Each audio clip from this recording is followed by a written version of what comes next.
Oke.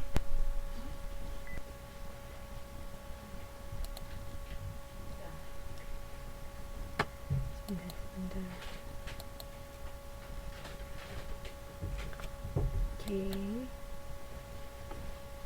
Oke. Jadi kalau kita sudah punya anggaran, kita akan tahu sumber apa yang harus atau yang kita pilih untuk agar anggaran kita dapat terrealisasi atau terlaksana. Kemudian pembatasan jumlah dana yang dicari dan digunakan. Kalau kita punya anggaran, kita sudah tahu berapa besar di bagian ini, berapa besar di bagian lainnya, maka kita membatasi mana yang harus digunakan dan dari mana kita mencari dana tersebut. Iya, Mbak Dwi. Maaf, selamat datang lagi. Kemudian merinci jenis sumber dana dan investasi. Kemudian merasionalkan sumber dan investasi dana agar mencapai hasil maksimal. Berikutnya menyempurnakan rencana yang telah disusun. Yang terakhir menampung dan menganalisis serta merumuskan setiap usulan yang berkaitan dengan keuangan. Gitu. Ini tujuan dari melakukan penganggaran. Ada juga manfaat lain, misalnya segala kegiatan dapat terarah pada pencapaian tujuan bersama. Ini jelas. Sebagai alat menilai kelebihan dan kekurangan pegawai. Kenapa? Karena kalau ada anggaran, dengan anggaran segini, karyawan bisa ndak melaksanakannya? Bisa nggak dia apakah dia bisa melaksanakan dengan baik? Maksudnya tidak melebihi anggaran atau tidak melebihi anggaran dan kinerjanya tetap bagus. Nah, ini bisa untuk mengetahui atau untuk mengetahui kinerja dari pegawai. Kemudian dapat memotivasi pegawai. Misalnya dianggarkan atau ditargetkan sekian, maka pegawai harus mencukupinya, harus melakukannya, maka ini akan memotivasi mereka juga. Juga meningkatkan tanggung jawab mereka. Selain itu menghindari pemborosan dan pembayaran yang kurang perlu. Nah, ini sudah pasti karena kan sudah tertulis di situ anggaran untuk misalnya untuk bagian pemasaran 10 juta. Kemudian rinciannya ini untuk bayar ini, untuk bayar ini, untuk bayar ini. Nah, menghindari pemborosan berarti departemen atau bagian ini tidak akan mengeluarkan uang yang tidak ada dalam anggaran, seperti itu.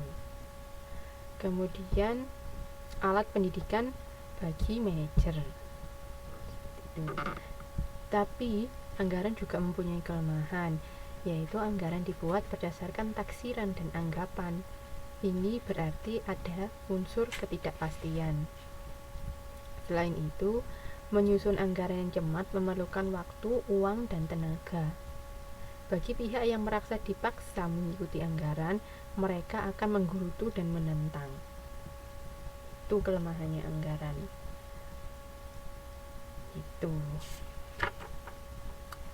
Sampai di sini ada yang ditanyakan?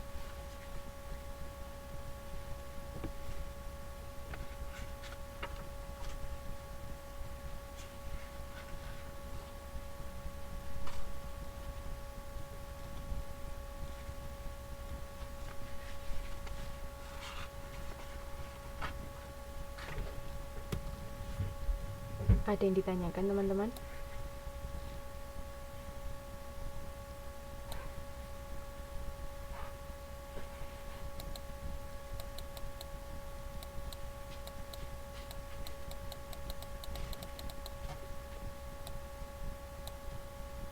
Oke.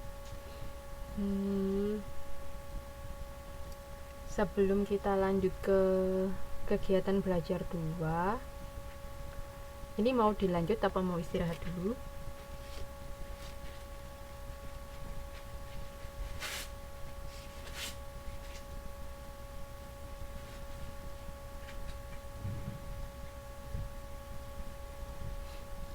Dilanjut saja. Oke, baiklah. Kalau gitu, sekarang fungsi dan macam anggaran. Ini adalah kegiatan. Ya. Oke, Mas. Kegiatan belajar 2, fungsi dan macam anggaran. Ini ada di halaman 1.29. Fungsi anggaran yaitu untuk perencanaan. Dalam hal perencanaan, anggaran harus memperhatikan kaitan antar anggaran. Kan tadi misalnya ada produksi, ada pemasaran, misalnya bagian produksi, bagian pemasaran. Nah, anggaran di bagian produksi ini harus ada atau harus memperhatikan anggaran dari pemasaran juga, macam itu. Perencanaan dana harus efisien. Kemudian anggaran dibuat dengan pemikiran yang teliti dan memberikan gambaran yang jelas dalam satuan uang. Itu. Teliti, terus disajikan dalam satuan uang.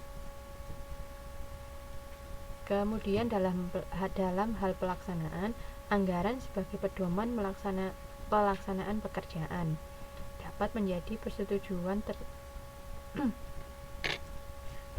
terlebih dahulu sebelum dilaksanakan.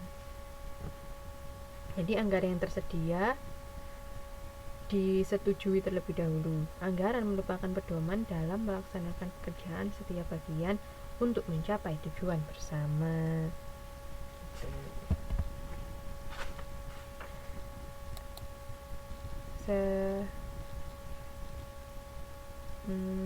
Kemudian ada pengawasan, yaitu membandingkan realisasi dengan rencana atau dengan anggaran, atau melakukan tindakan perbaikan jika diperlukan. Ini coba teman-teman dilihat gambar 1.7, karena saya tidak menyantumkan di sini di PowerPoint. Pada gambar 1.7 ini ada proses fungsi manajemen. Yang pertama, perencanaan, pelaksanaan, kemudian pengawasan. Pertama, direncanakan atau misalnya kalau penganggaran melakukan penganggaran. Kemudian dilaksanakan. Dilaksanakan itu anggaran ini direalisasikan, dilaksanakan. Nanti misalnya setelah sudah dilaksanakan, dilakukan pengawasan. Ngapain sih pengawasan? Yaitu membandingkan anggaran dengan realisasinya, dengan pelaksanaannya. Misalnya ada yang tidak beres atau ada yang perlu diperbaiki, maka dilakukan perbaikan. Maka dari itu setelah pengawasan masuk ke perencanaan lagi. Misalnya perbaikan, ternyata anggarannya kemarin itu terlalu tinggi, harus diturunkan. Nah, itu di bagian pengawasan. Setelah itu, kalau gitu nanti perencanaan lagi kita turunkan. Nah, semacam itu. Itu namanya perbaikan di bagian pengawasan. Kemudian ada macam anggaran. Macam anggaran dari segi penyusunan itu ada anggaran variabel dan anggaran tetap. Ini ada di halaman 133. Kalau anggaran variabel itu anggaran disusun berdasarkan interval atau kisaran kapasitas atau aktivitas tertentu yang intinya merupakan suatu anggaran yang dapat disesuaikan pada tingkat kegiatan yang berbeda. Kalau anggaran tetap, anggaran disusun berdasarkan suatu tingkat kapasitas tertentu. Jadi tidak berubah-ubah. Kalau variabel berubah sesuai dengan aktivitas yang dilakukan. Yang kedua, macam anggaran dari segi penyusunannya itu ada